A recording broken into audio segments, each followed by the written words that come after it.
Ako ay Pilipino, ang dugo'y maharlika.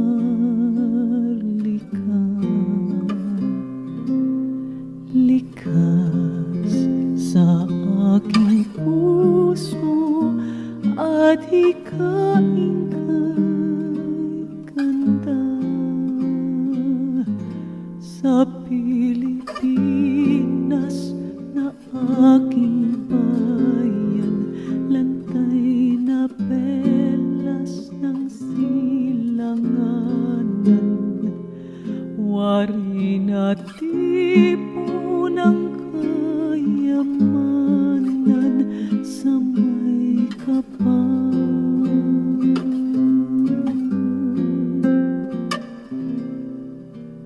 Bigay sa'king talino sa mabuti lang laan, sa aking katutubo ang maging mapagmahal. Ako ay Pilipino, ako ay Pilipino, isang bansa sang diwa ang minimiti ko. Sa bayan ko't bandila, laan buhay ko't diwa. Ako ay Pilipino, Pilipinong totoo. Ako ay Pilipino, ako ay Pilipino, taas noo kahit kanino ang Pilipino ay ako.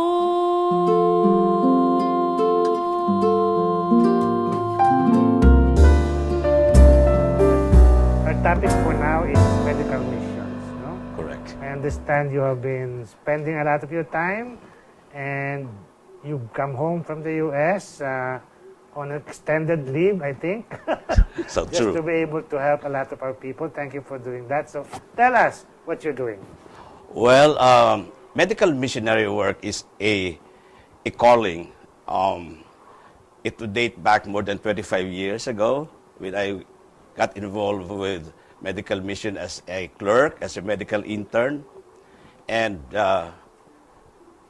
it's very close to home also because I met my wife in the medical missionary work in the Divine Mercy Charity Lying in Clinic, where we were doing not only giving, helping women deliver in a safe environment in a clinic, but we go out as far as Montalban, and in the mountains of the Aitas. So, but because I pursued this so-called calling, I was so blessed to be supported by big foundations in the U.S. To mention one is the Brothers Brother Foundation, and they provide me with unlimited supply of medicines and medical supplies. Over the last 8 years, the time that I founded the Beautiful Heart Foundation, I've been traveling here in the Philippines from north to south. I've been to Apari. I've been to the remotest barrio in Maguindanao. I've been to Africa, Vietnam, and Mexico. So, as I've said, it's a calling. Many are called, but few are chosen. And you are happy with what you do? In a way, yes. Very fulfilling. Financially, it is very challenging. I was going to use that word. What's happening to your medical practice in the U.S.? On hold for now? practically in the U.S., I got involved with research. I was employed at Stanford Hospital and also at the University of California in San Diego. We were doing research in alternative medicine. That's why I got involved. Oh, okay. My boss was a psychiatrist then. We were doing research on sleep and sleep problems related to anxiety and depression. So my boss, a psychiatrist, we were doing studies, human studies, to prove that light and exercise can help people who are depressed. So Diet and exercise? exercise and light, bright light. Light, Yeah. really? So it is an alternative to sleeping pills and antidepressants. Uh-huh. So you were not testing herbal. You were That testing time light. we were more concerned about the effect of bright light and exercise. So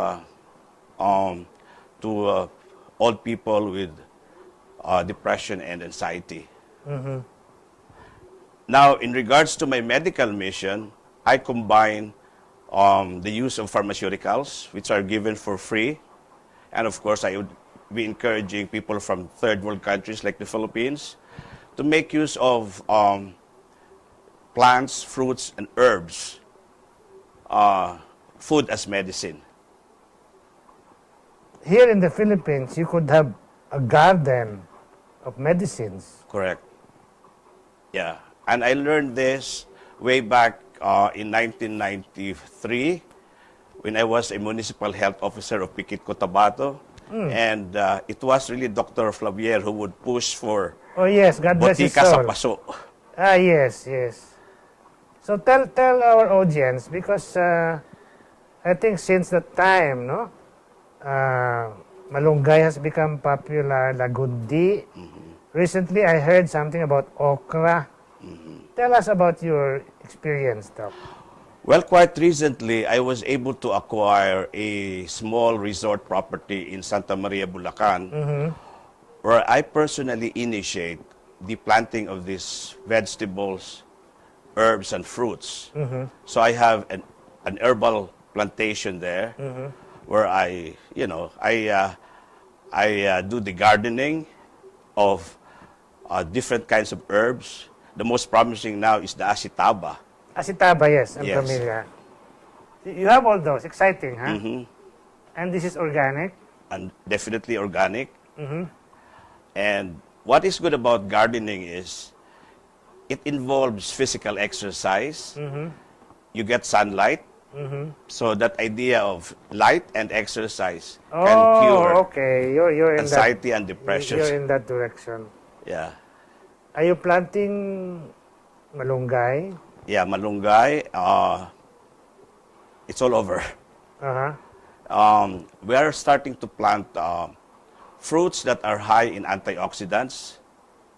Say, Such as? mangosteen. All right. Yeah. Yeah, since you have a religious background, Doc, I want to ask you something. Why is it that many of these healthy plants or organic plants or plants that have the capability to heal are found here? Is that a particular blessing from the Lord? Well, I would always call the Philippines. We have turmeric, we have Yeah. ampalaya, Yeah, correct. and all of those. Why? Well, as I said, I would always call the Philippines as another holy land in Asia, particularly. Remember, we're about to celebrate our 500 years of Christianity in the Philippines. And we know that March 31, 1521 was the first cross was erected in this country. So by divine providence, I would think we are really blessed as a country.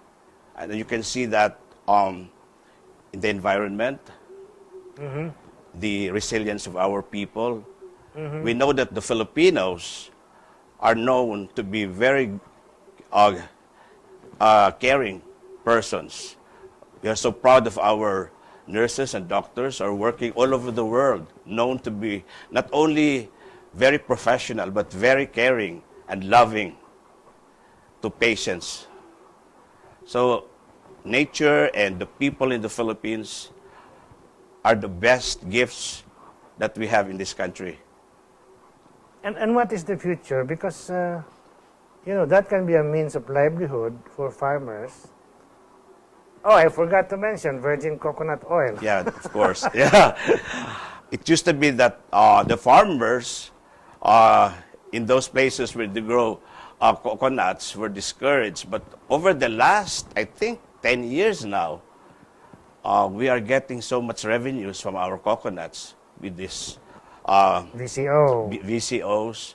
And not only VCO, we have coconut starch, coconut sugar, Yes. alternative to the bad white sugar.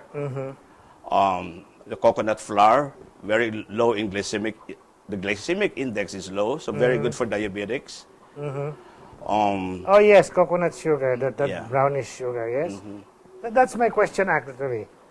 All of these are coming here, or all of these are found here. Correct, As if, for one reason, all of these are found here. correct. And there are so many more that we need to discover.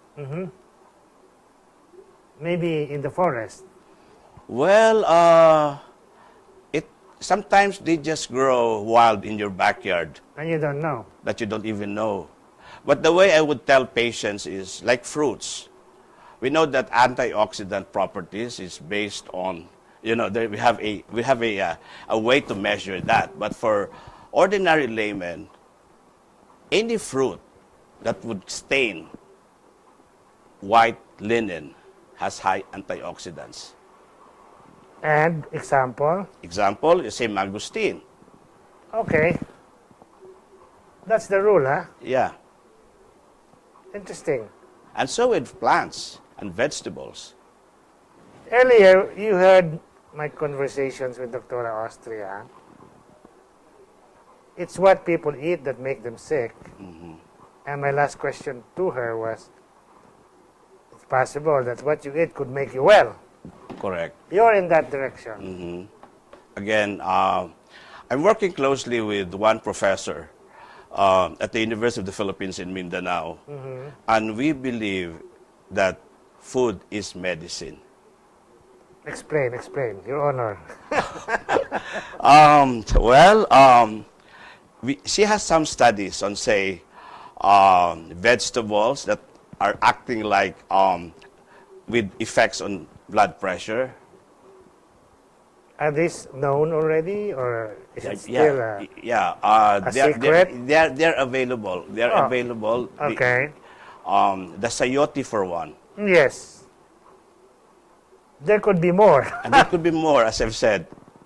But I think it's only in recent memory that all of these became popular. Correct. They might have been discovered before, but maybe 20 years ago, nobody knew about sambong, lagundi. Actually, we started with 8, I think, with the Department of Health.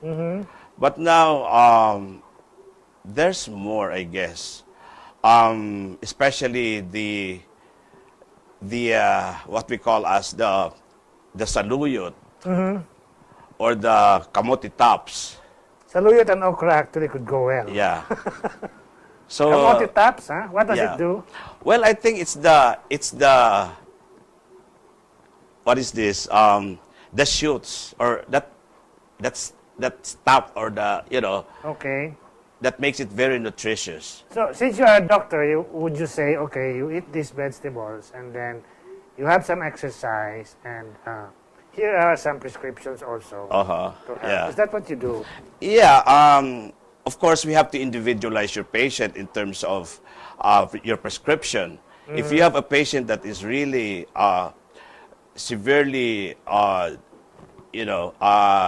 uncontrolled blood sugar, then you choose something like oral hypoglycemic drugs or say insulin.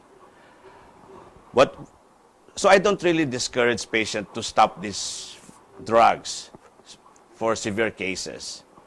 But for once they lower their maintenance dosages, then they can supplement it with the fruits and I vegetables. think I want to make it clear here, Doc, on the show that still people should not self-medicate. Of course. You know? Yeah. But it's a good start to eat the right vegetables, but they should still go to a doctor Yes. who will tell them what else to do aside from eating vegetables and exercising. They would still need medication, isn't it? Yeah, I always believe that healthcare is always a partnership between the physician and the patient.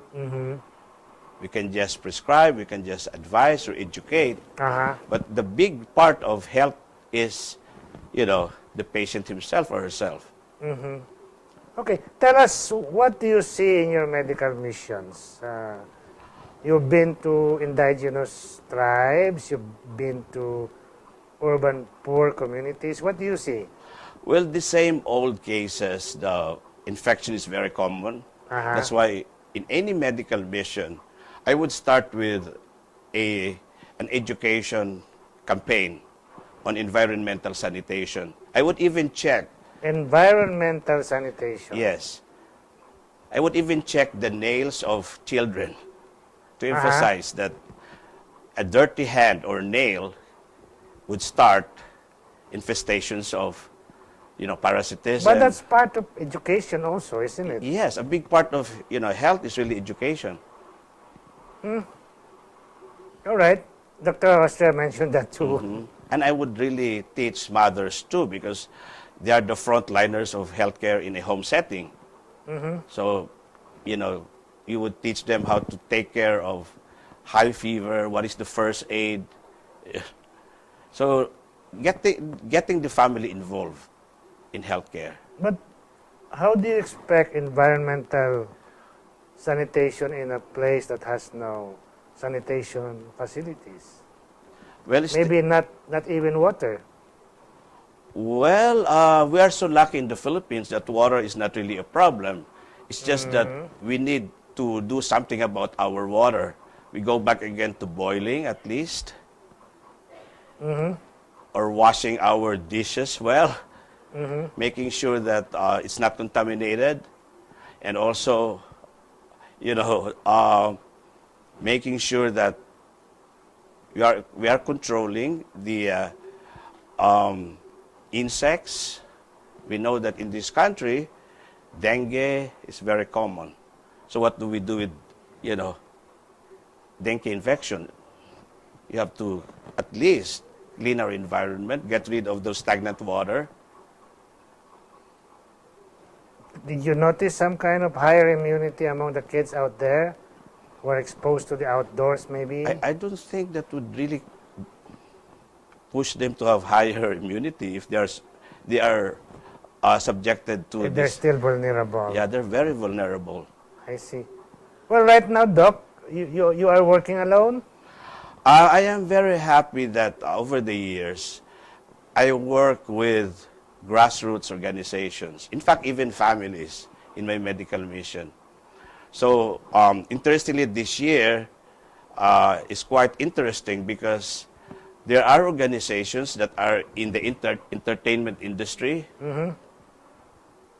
They are initiating charity work, including medical mission.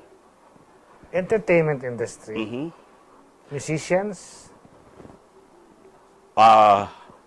Artist promotion, in the promotion of artists. All right. So I guess it's no longer just singing and dancing in front of patients, but bringing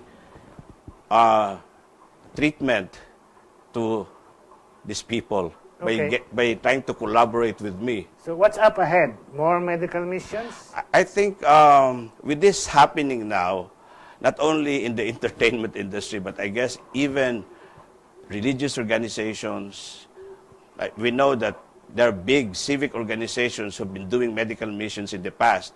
But what is really interesting is I am seeing people in the entertainment industry trying to get involved with medical missionary work. Well, I know that you have a good supply of medicines coming from abroad. But what about your overhead? How are you covering your overhead now? Well, practically, as I've said, it's really challenging because it's so hard to solicit financial support. So most of the time, you really have to sacrifice from your own pocket.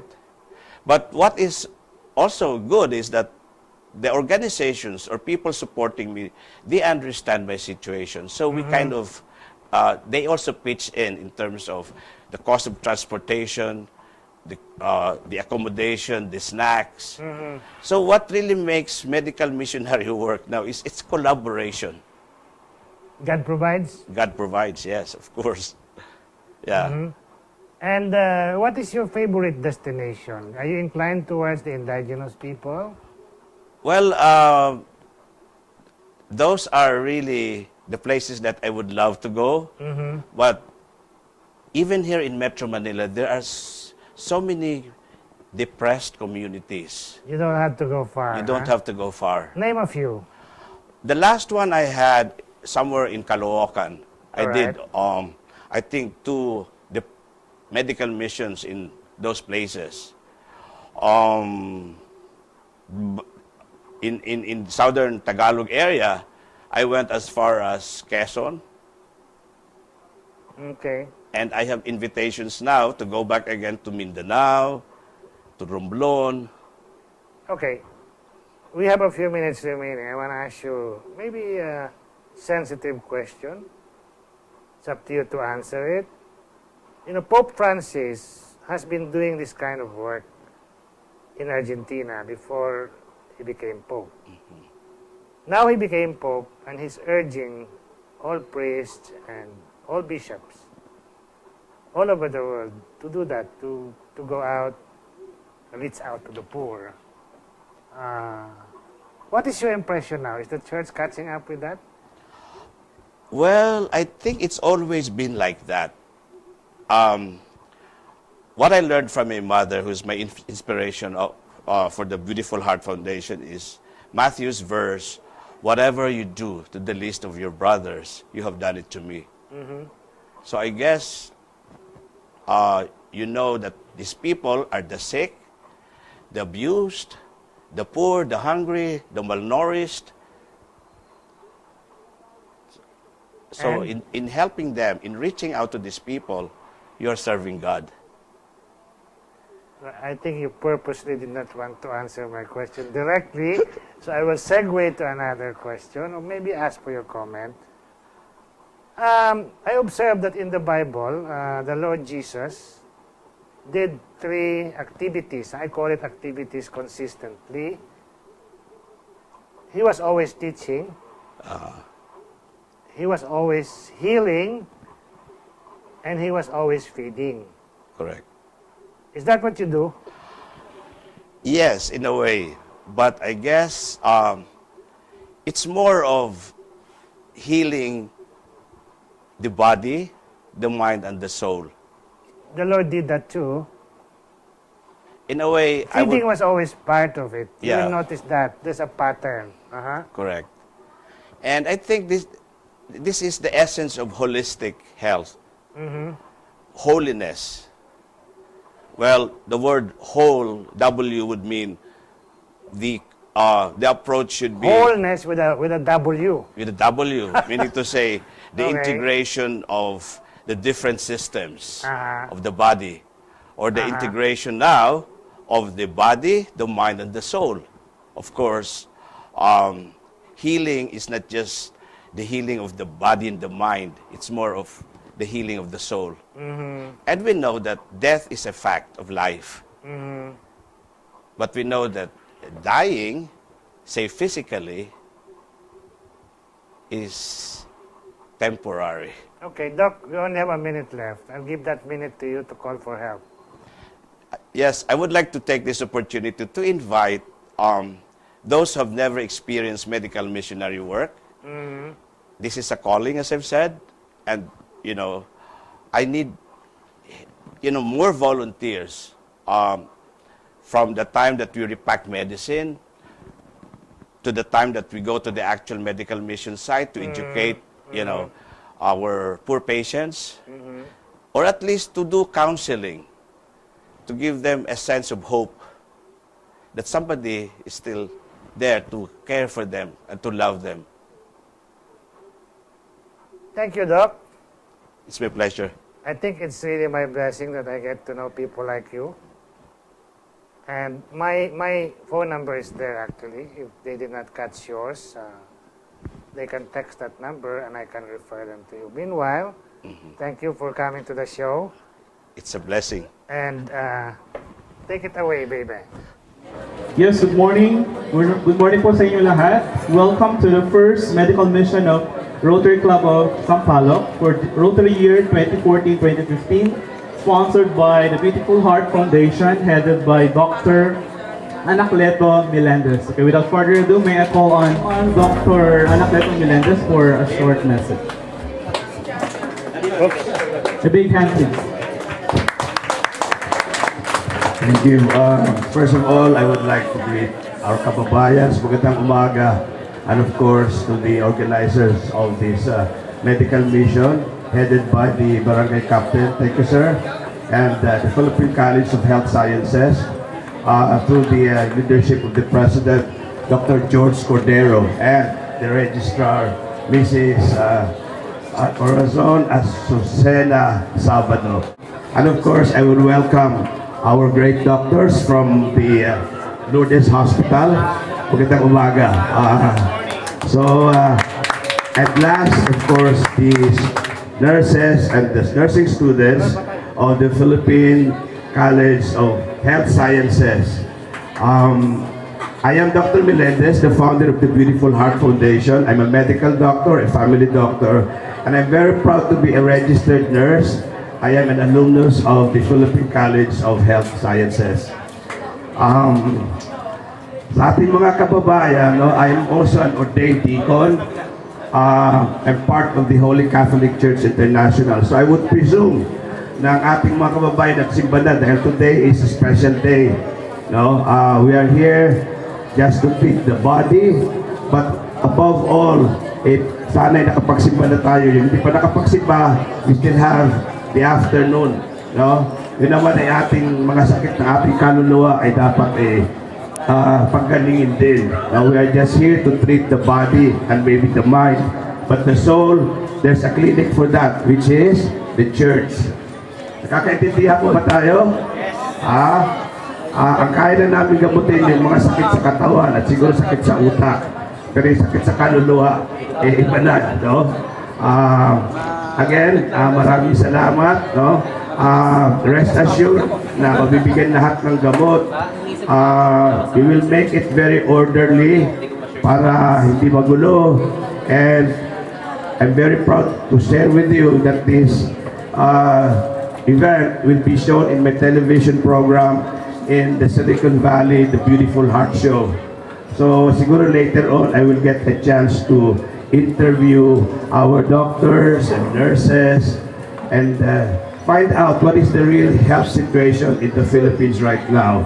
Now, I'm sure napakaswerte nitong barangay na ito because of the leadership of the barangay captain na nakikipag-ugnayan sa mga civic organizations like Rotary. Pero hindi lahat ng barangay may ganitong opportunity. Alam naman natin, nababalitaan natin na napakadumila ng sistema ng pamahalaan. Maswerte itong lugar na ito dahil siguro masipag ang barangay captain, mabait ang mayor ng Manila at yung vice mayor din ng Manila.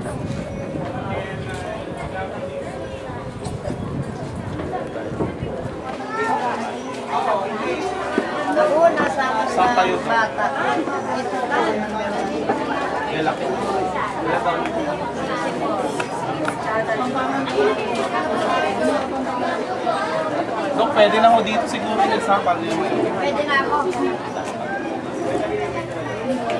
Dok, mainit pa. Oh, pahingi na ba? Isa pa. Masakit po. Wake up. Ante, tapos na kayo? Kapag naglalakad. Ito na, meron din dito. Linis ka pa. Hihirapan mo. Ito yung mga natawag.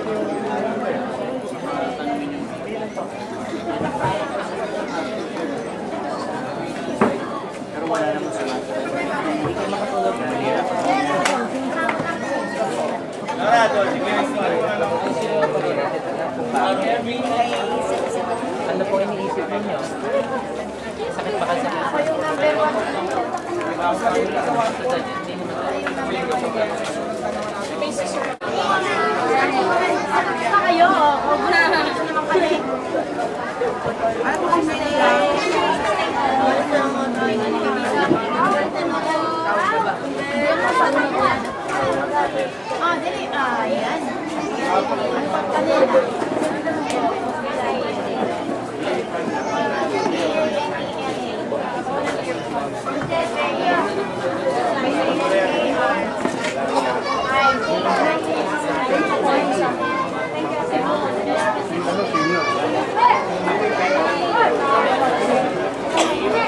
Dahil kailangan ko ng isa dito.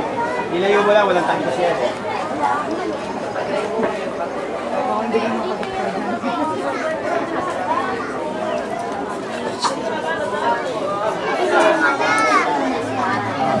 Magandang hapon sa ating mga pasyente at mga kamag-anak ng pasyente. Habang nag-aantay po kayo, gusto namin turuan din kayo kung paano umiwas ng sakit, no? Napakapanat ninyo na nandito kami mamimigay ng gamot pero hindi ito mangyayari araw-araw. So ang importante ay matuto tayong umiwas ng sakit kasi pag nagkasakit, hindi parating merong free medical clinic, hindi parating nakakaroon ng libreng gamutan. So gusto namin i-emphasize na malaki ang inyong role. No? Nakikinig ba yung ating mga magulang, mga pasyente, nakikinig ba? Napakalaki na inyong role para makaiwas ng sakit. Gusto ko kayong i-check, no? Ano ba ang basic na paraan para makaiwas ng sakit sa inyong pamilya mismo? Ha? Meron ba marunong sa magot? Ha? Alin dito, punta ka rito para bilang ina, ano ang paraan para makaiwas ng sakit? Ay, magandang umaga po sa inyong lahat. Bago po tayo pananalitihin nating malinis ang ating mga kamay, mga nanay, mga bata, bago kumain, galing sa palikuran, galing kung saan-saan, bago kumain, kailangan maghugas, mga kamay, mga bata. Kailangan po natin para maiwasan po ang sakit. Yun po ang pinakamabisang paraan. Salamat po. Tama yun, kalinisan sa kapaligiran. Bago ako magtuloy, I would like to acknowledge the Dean of the Nursing School, the College of Nursing of the Philippine College of Health Sciences. Dean Villanueva, and of course, she is the president of the Rotary Club of Sampaloc.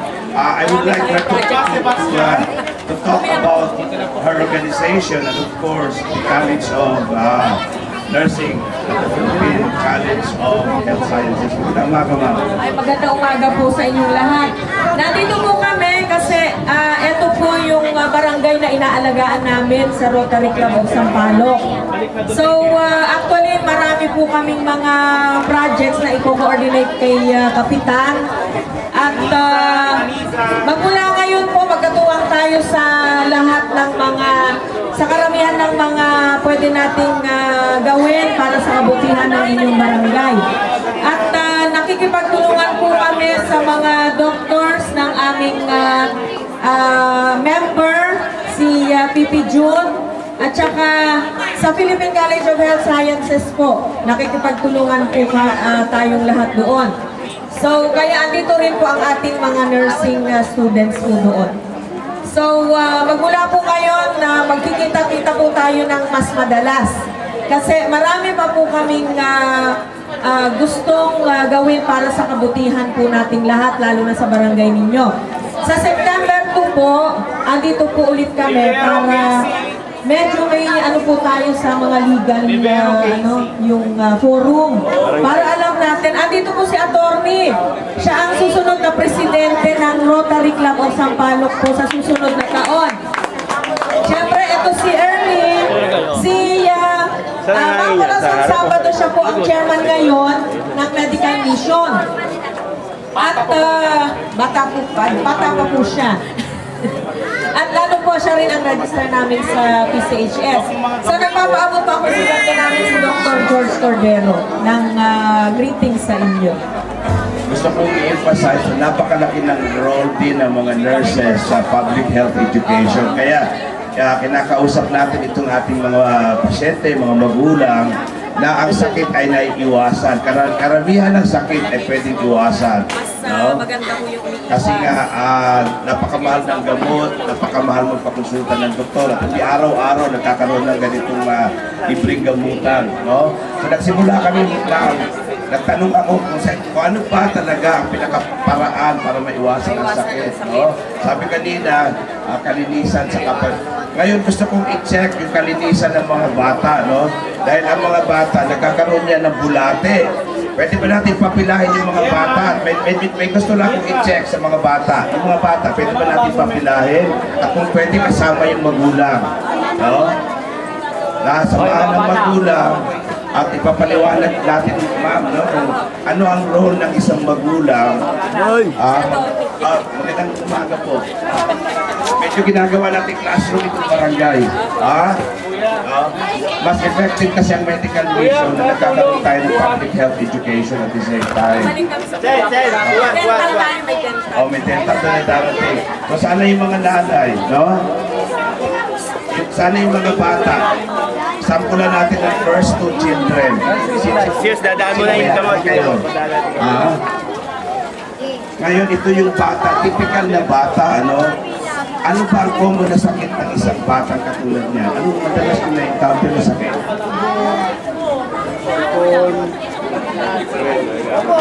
Ngayon, di ba nagkakaproblema ng pagkakasip? Dati, pakilala na ng bata. Papakita ko sa inyo. Nagkakaroon ng problema.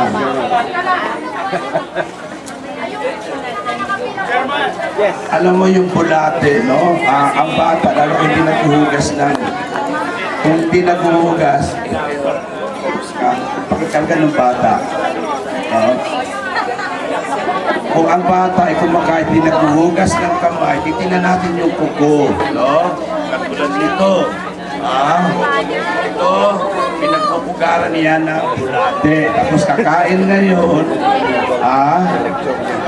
ilang buwan lang malaki na siya ng bata. Dahil ito yung itlog ng bulate sa ilalim ng kuko na mahahaba. So ano kung dapat gawin sa kuko? Gupitin, matilisin. So yun ang simple as that, no? Makakaiwas kayo ng sakit. So sana may natutunan kayo sa kuko lang madumi at hindi naghuhugas ng kamay, ang kakain, nagkakaroon ng bulate. Maliban sa pag-uupo, tawagin natin yung isang ina naman, no? Isang ina. Anong padalas mo nagiging problema sa tulungan anak mo? Ilang pang anak mo? Isa lang, buti isa lang. Anong usual na nagiging problema?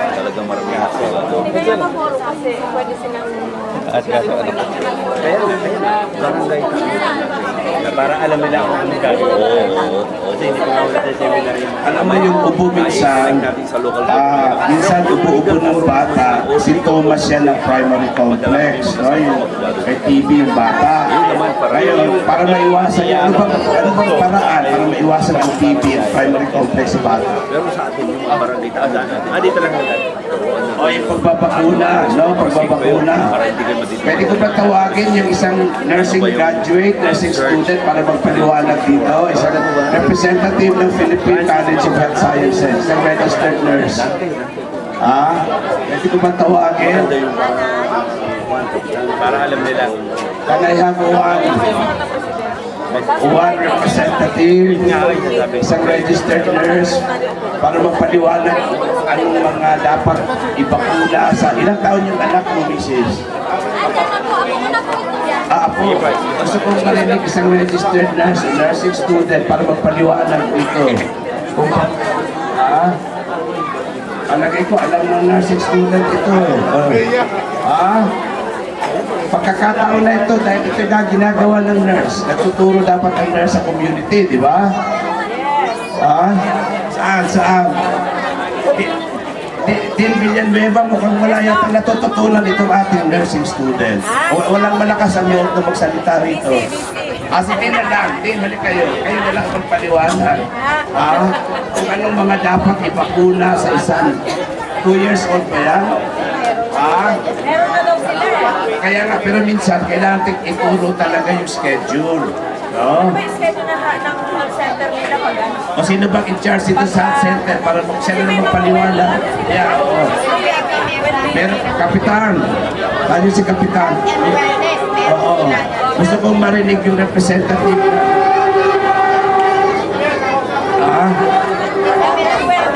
Sino yung in-charge ng health dito sa barangay? Kapitan, gusto kong tawagin yung chairman ng health, no, ng barangay, yung kagawad. Nandito ba siya? Kasi gusto ko malaman kung na-implement yung programa ng Department of Health. Kagawad Mayo, nasa simbahan po siya ngayon. Oo, nasa simbahan. Kasi gusto kong ma-reinforce na ang pagbabakuna ay regular at tamang panahon, no? Kasi ang pagbabakuna ay isang paraan para maiwasan ang sakit. No? Nagagawa ba dito, Kapitan, yung pagbabakuna? Pag may, dapat nila Yung mga ina, no? Libre daw ang pagbabakuna, nabibigyan ng bakuna lahat. Nabibigyan kayo ng bakuna sa health center.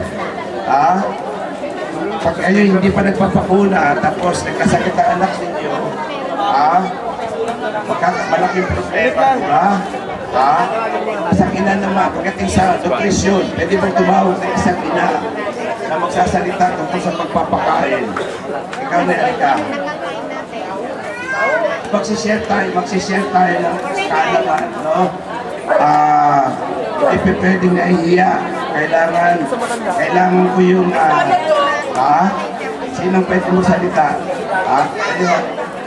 Tungkol sa nutrisyon.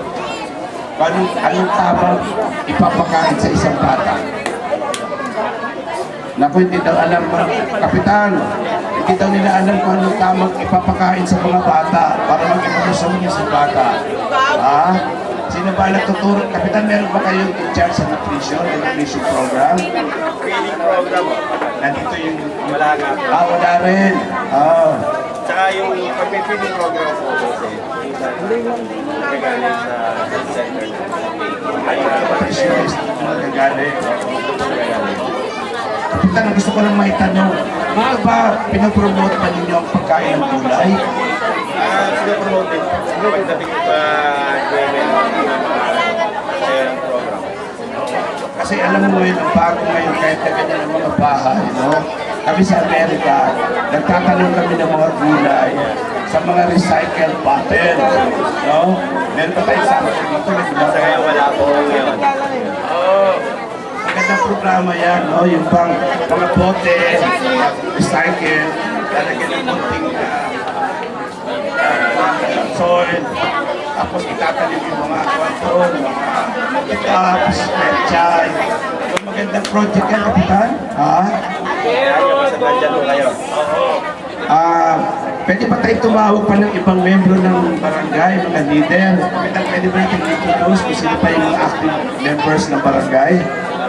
Sa number 1 Pwede po natin tawagin yung number 1 kagawad. Kasi gusto ko kayo ma-encourage na mag-vegetable garden kayo sa barangay using recycled material. No? Ako, sarili kong bahay sa Amerika, sa likod, meron akong mga kamuti tops, meron akong malugay. Saan ko tinatanim sa recycled water, recycled ice cream, urban gardening, no? Sana masimulan ninyo yan. Hindi na bibili ng kamatis. Ako may kamatis ako. No? So, next natin balik. Gawin natin project yan. Hindi niya Reba, pwede ba yun? Marami po kaming babalikan dito. Ito si Doc, marami pa siyang ideas na babalikan. Mga projects po ninyo, yung sa environment, tapos yung kanyang urban gardening. So, isi-share niya sa atin yung mga experiences niya sa US kasi galing siya sa iba't ibang bansa. Kaya dito rin natin, gusto niya i-implement din dito, tuturuan niya tayong lahat. So, galing po yan sa kanyang foundation din, sa Beautiful Heart. Punta ako ng Africa, no? Cameron, Africa, ng gamot. Nagtapas ako ng damo doon, nagturo ng pagtatanim. No? Siguro babalik din ako rito, magtatanim ako rito, no? Maglilinis ako ng estero. Kasamahan niyo ba ako kung maglilinis ako ng estero? Siyempre, kasama mo kami. Ayan, si Kapitan, yung ating mga kagawad at mga barangay tanod, mga barangay officials. Ngayon, ang next natin pag-usapan kung paano natin mapapayaman ang isang mahirap na pamilya na isang barangay. Ano? Kami sa Beautiful Heart Foundation, meron kami mga livelihood program. Nandiyan na yan sa YouTube, nandiyan na yan sa Facebook. Meron kami training program sa pagmamasahe. Alam mo, ang pagmamasahe, hindi nabigyan mo yan. Napakaganda yan. Oo, siya meron na talaga kaming video na susundan nila ninyo sa YouTube at sa Facebook. Parang isang ina, isang ama, matuto ng pagmamasahe. Of course, sa ama, siyempre yung kanyang asawa, no? Na nila. Para hindi na maghanap. Oo. So ang mga lalaki, ini-encourage natin matutong magmasahe at yung mamasahe, yung asawa na. No? Kasi pag lumabas na, iba natin ang Pag naganap ng ibang masahe, ibang usapan, magkakakaso si Kagawad pagka ganon. So yun naman ina, no? Matututo rin magmasahe dahil ang mga anak, pag nag-nag, nagka-flu, ang masahe kasi, very healthy yan. No? Maraming health benefits. Yung circulation, nagiging nare-relax yung tao. Alam mo, ang number one killer may panahon na ito, yung stress. Kaya si Doc hindi yan tumatanda. Bumabata. Kaya kanina din, sabi ko, gusto ko sana nagkaroon dito ng video machine kasi sa ibang mga lugar, naglalagay ako ng video machine kasi gusto kong kumanta, yung mga doktor natin kakanta, yung mga nurse. Oo. Kasi ang pagkakanta, yung music, no, healthy din yan. Baka wala. At yung mga pasyente, mga nanay, sana kung may video machine tayo ngayon, nagsisimula na sana tayong pagkantahan. No? Sa next natin. At the same time, later on din, magdadala ako dito ng instructor ng Zumba. No? Pwede ba ako magdala ng sexy na? Physical fitness. Kapitan, pwede ko magdalahin dito yung pinaka-sexy kong instructor ng Zumba? Pwede ba? May sponsor po kayo. Hindi ba? Every Sunday. Ganito. Parang fellowship sa nag-open si Doc. Kasi ako talent manager, naghahanap ako ng talent kasi nga may TV program ako sa Amerika.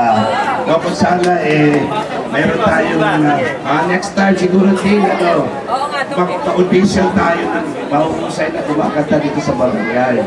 Kasi alam mo ang mahuhusay na singers, nagkagaling lang yan sa barangay. Oo, kasi isang paraan niya para umangat din sa buhay. No? I-develop yung talent sa pagkanta, sa pagsayaw, sa pag-arte. Gusto ko sanang marinig talaga ang isa ninyong nursing graduate o nursing student. Para marinig ko naman yung process. At napakaganda ng nursing student. Medyo interview ng una. I am with me a beautiful nursing student, no? Oo nga, napakabilis magdating sa mga kanila. Beautiful heart, may beautiful mind. At napakahilig ko sa beautiful body. At beautiful face. Anyway, before we proceed, I would like you to introduce yourself, your name, and your civil status. Importante sa akin yung civil status Magandang umaga po. Ako si Crisela Gainoga, nursing student from PCHS, Philippine College of Health and Science. Single na po.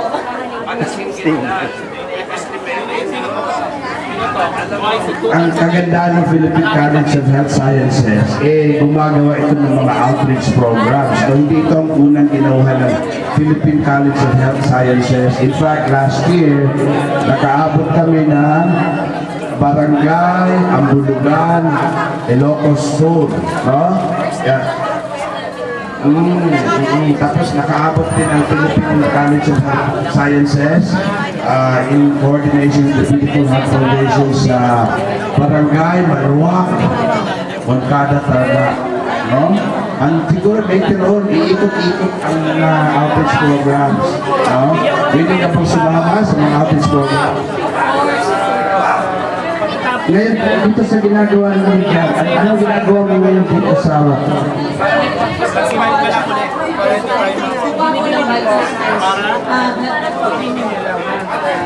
marami pang high blood? Medyo.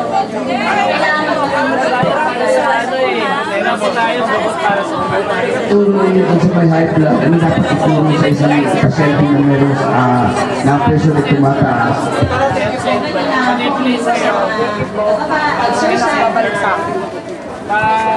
Tamang diet po, exercise, and maintenance po ng health. And kailangan po lagi regular check-up. Ingat sa pagkain talaga, no? So dapat po, yung pinaka-importante, yung diet po, iwas na sa lagi ng bawas. Kailangan kasi po kayo kasalanan. Sexy mo, ano bang ginagawa mong exercise? Proper diet lang po. Exercise program? Kailangan po sa mga natin. Isa na kinakain mo. So ano po, fruits and vegetables, is less rice. Ay mga less Napaka-kilis. Ano na? natural po yan. So, healthy food, no? More of vegetables and fruits. Tapos ilang sa pagkakas. Okay. At least 8 glasses of water every day. Ngayon naman sa sleep, gaano ka katagal natutulog? Dapat ang advisable po is 8 hours of sleep. Pero since na busy kami sa duty, most likely po mga 6 hours.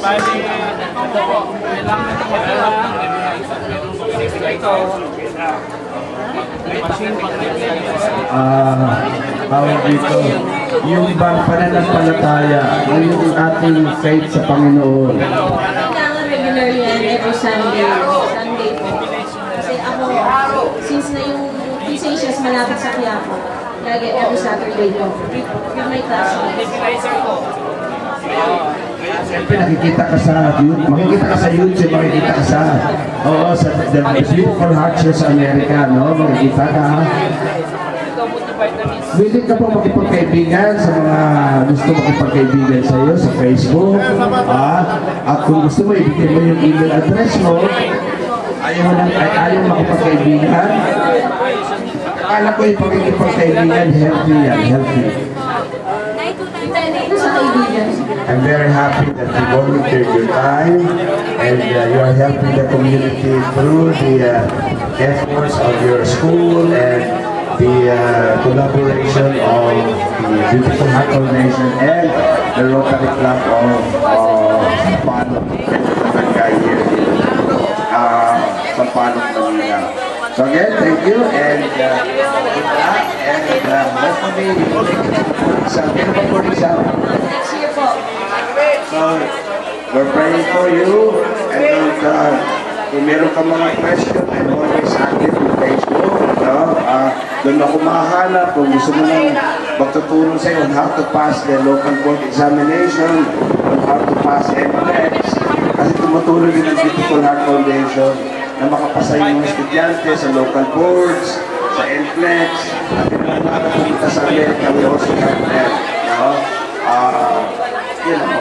Hindi namin ini-encourage na iwanan ng Pilipinas, pero yung iba, basta go to the United States, then you pursue that journey as long as you serve your community through this program. Diba? Diba, paano bang long-term plan mo? Anong long-term plan mo bilang nurse? Wala pa po ang gusto ko lang sa kasi makakasalungan lang po.